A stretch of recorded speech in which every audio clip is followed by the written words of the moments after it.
जिंदगी में कुछ चीजें होती है जो कभी पीछा नहीं छोड़ती। पेन टूल भी कुछ ऐसा ही है। किसी भी सॉफ्टवेयर में चले जाओ, या तो ये या फिर इसका कोई जुड़वा भाई मिल ही जाता है। तो आज के वीडियो में बड़े भाई के बारे में जान ले। Pen tool. पेन टूल का यूज बहुत ही ज्यादा वर्सेटाइल है। ये प्रिसाइज सिलेक्शन बनाने में, वेक्टर शेप्स बनाने में, वेक्टर मास्किंग करने में और भी बहुत सारे तरीकों से यूज होता है। तो देखते हैं किस तरह से हम पेन टूल को यूज कर सकते हैं।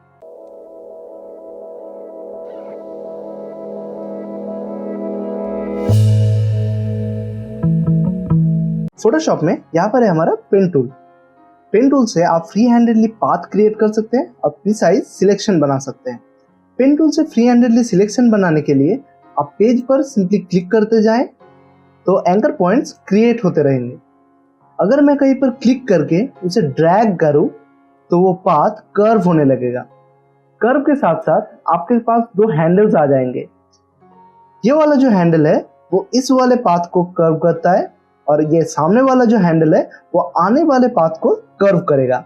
अगर मैं यहाँ पर एक एंकर पॉइंट लगाता हूँ और इसे ड्रैग करता हूँ तो देखिए आगे वाला पाथ कर्व हो रहा है। लेकिन अगर हमें यहाँ पर कोई कर्व पाथ नहीं चाहिए, एक स्ट्रेट पाथ चाहिए, तो हमें सिंपली इस एंकर पॉइंट के ऊपर कर्सर लाना है और ऑल्ट के साथ प्रेस करना है तो ये सामने वाला हैंडल जो है वो गायब हो जाएगा। अब अगर हम क्लिक करते हैं तो हमारा पाथ स्ट्रेट आएगा। जब हम इनिशियल एंकर पॉइंट पे अपना कर्सर लेकर जाते हैं तो कर्सर के नीचे एक छोटा सा सर्कल बन के आता है। इसका मतलब अभी अगर हम यहाँ पर क्लिक करें तो ये पाथ क्लोज हो जाएगा। इस पाथ को अगर हम सिलेक्शन में कन्वर्ट करना चाहे तो राइट क्लिक करके मेक सिलेक्शन पे क्लिक कर दे तो आपके सामने एक डायलॉग बॉक्स ओपन होगा। यहाँ से आप उसकी फेदर को एडजस्ट कर सकते हैं। मैं अभी के लिए इसे 0 ही रखता हूँ और ओके दबा दीजिए तो हमारा यहाँ पर सिलेक्शन बन के आया है। सिलेक्शन बनाने के लिए एक छोटा सा शॉर्टकट बता देता हूँ। आप अपने कीबोर्ड से कंट्रोल एंटर दबाकर भी सिलेक्शन बना सकते हैं। अगर आपका सिलेक्शन इन्वर्टेड आ रहा है तो आप कंट्रोल शिफ्ट आई दबाकर अपना सिलेक्शन कर सकते हैं। आपने कोई पाथ बना लिया है और उस पाथ को आपको बार बार यूज करना है, उस सिलेक्शन को आपको बार बार यूज करना है, तो आप उस पाथ को यहाँ से सेव कर सकते हैं। लेयर्स पैनल में हमारे पास ऑप्शन आता है पाथ्स का। यहाँ पर आप देख सकते हैं आपने जो पाथ बनाया है वह यहाँ पर वर्क पाथ नाम से आ रहा है। आप यहाँ पर डबल क्लिक करके इसका नाम चेंज कर लीजिए।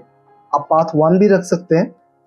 लेयर्स पैनल पे आके अगर मैंने इसे सिलेक्शन में कन्वर्ट किया और डीसिलेक्ट कर दिया, अगर हमें इसे दोबारा यूज करना है तो पाथ के पैनल पे आके अगर हम यहाँ पर क्लिक करें तो हमारा पाथ अभी भी मौजूद है और इसे हम फिर से सिलेक्शन में कन्वर्ट कर सकते हैं।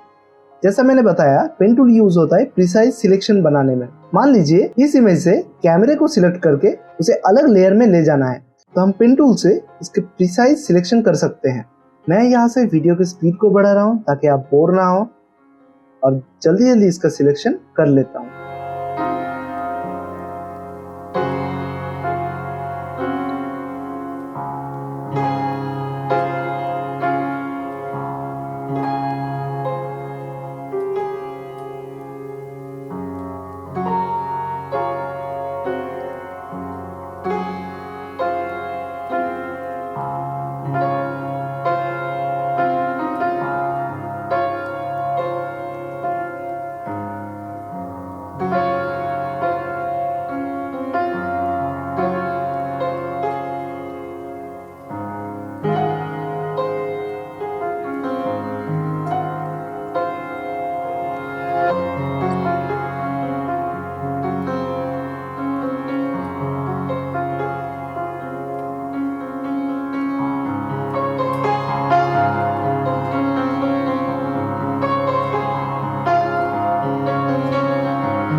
हमारा सिलेक्शन कंप्लीट हो गया है। कंट्रोल एंटर करके हम इसके सिलेक्शन ले लेते हैं।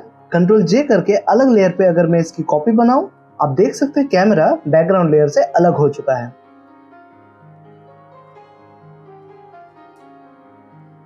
इस सिलेक्शन को हम शेप में भी कन्वर्ट कर सकते हैं। पाथ के पैनल में जाके यहाँ पर एक ऑप्शन है make work path from selection.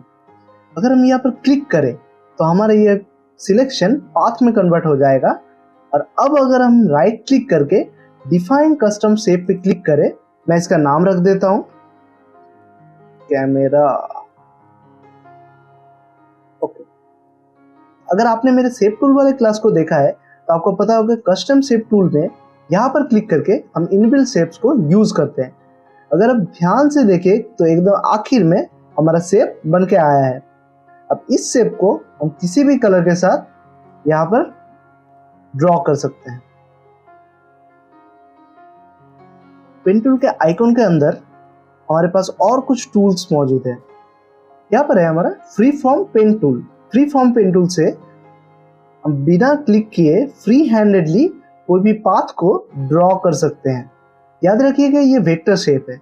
इस वेक्टर शेप को हम अगर स्केल अप या स्केल डाउन करें तो ये पिक्सेलेट नहीं होगा, खराब नहीं होगा। थर्ड में है कर्वेचर पेन टूल। अब नॉर्मली पेन टूल से हम स्ट्रेट लाइन और कर्वेचर लाइन दोनों ड्रॉ कर सकते हैं। कर्वेचर टूल से अगर मैंने एक एंकर पॉइंट क्रिएट किया, दूसरा किया, लेकिन जब मैं तीसरा करूंगा तो ये देखिए ये ऑटोमेटिकली कर्व हो जाएगा।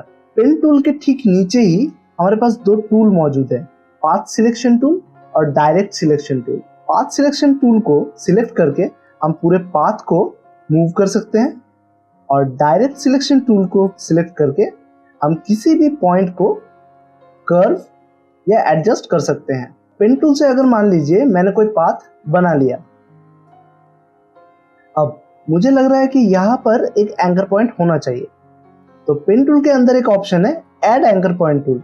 ऐड एंकर पॉइंट टूल से आप यहाँ पर एक एंकर पॉइंट लगा सकते हैं और आपके सामने दो हैंडल्स भी आ जाएंगे जिससे आप इसे कर्व भी कर सकते हैं। फिर आता है डिलीट एंकर पॉइंट टूल। अगर आपका कोई एंकर पॉइंट गलती से आ गया हो तो उसके ऊपर आप सिंपली क्लिक करके उसे डिलीट कर सकते हैं। फिर आता है convert anchor point tool. Convert anchor point tool पे क्लिक करके आप अगर किसी एंकर पॉइंट पे क्लिक करते हैं तो आप उसके हैंडल्स को ला सकते हैं और हैंडल्स को एडजस्ट करके उसके कर्व को चेंज कर सकते हैं। पेन टूल में रहते हुए अगर आपने पाथ के ऊपर कर्सर लाया तो देख सकते हैं पेन टूल के नीचे एक प्लस साइन बन के आ रहा है। अगर आप अभी क्लिक करें तो देखिए यहाँ पर एक एंकर पॉइंट क्रिएट हो चुका है। पहले से ही क्रिएट किए गए किसी एंकर पॉइंट पे अगर आप कर्सर लेके जाते हैं, अब देखिए पेन टूल के कर्सर के नीचे एक माइनस साइन बन के आ रहा है। अगर हम यहाँ पर क्लिक करें तो ये एंकर पॉइंट गायब हो जाएगा। यहाँ से आप कंट्रोल प्रेस करके डायरेक्ट सिलेक्शन टूल और ऑल्ट के साथ अगर आप कर्सर को किसी एंकर पॉइंट पे लेके जाते हैं तो आपका कन्वर्ट एंकर पॉइंट टूल आ जाता है। कन्वर्ट एंकर पॉइंट टूल से आप उसके हैंडल्स को दोबारा ला सकते हैं। अब नीचे ऑप्शन है पाथ सिलेक्शन टूल और डायरेक्ट सिलेक्शन टूल। अगर आपका पाथ सिलेक्शन टूल सिलेक्टेड है तो आप पूरे पाथ को एक साथ मूव कर सकते हैं। कंट्रोल प्रेस करके आप डायरेक्ट सिलेक्शन टूल ला सकते हैं और किसी भी एंकर पॉइंट को इंडिविजुअली मूव कर सकते हैं। आई होप आपको आज का ये टॉपिक अच्छा लगा होगा। अगर अच्छा लगा है तो एक लाइक ज़रूर कर दीजिए। अगर चैनल पे नए आ गए हैं तो सब्सक्राइब तो ज़रूर कीजिए। दोस्तों और जो भी इंटरेस्टेड हैं उनके साथ शेयर करना मत भूलना। मिलते हैं अगले वीडियो में।